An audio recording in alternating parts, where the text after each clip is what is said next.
રખિયાલમાં ગાજવીજ વરસાદમાં પીડબ્લ્યુડીની ઈમાનદારી. ચાલુ વરસાદે રોડની કામગીરી કોના રૂપિયે દિવાળી.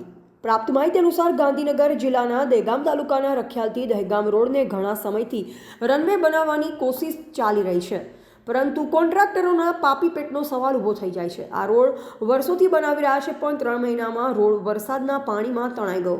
હાલમાં આપણે વિડીયોમાં જોઈ રહ્યા છે તે વિડીયો માર્કેટ યાર્ડ રખિયાલ બજારથી સંજય સોસાયટી સુધી 700 મીટરનું ચાલુ વરસાદે રોડની કામગીરી જોવા મળી રહી છે, જ્યાં પીડબ્લ્યુડી વાળાઓએ ચોમાસામાં ચાલુ વરસાદે ડામરનો પેવર રોડનું કામ ચાલુ કરેલ છે, જેમાં પીડબ્લ્યુડીના કોઈ અધિકારી નજરે આવતા નથી. જ્યાં કોન્ટ્રાક્ટરે રામ ભરોસે ચાલુ વરસાદમાં પણ કામ ચાલુ તો શું, આ રોડ વર્ષોથી બની રહેલ તેમ છતાં વરસાદના પાણીમાં ધોવાઈ ગયો તો આ રોડ કેમ ચાલુ વરસાદમાં બનાવવામાં આવી રહ્યો છે?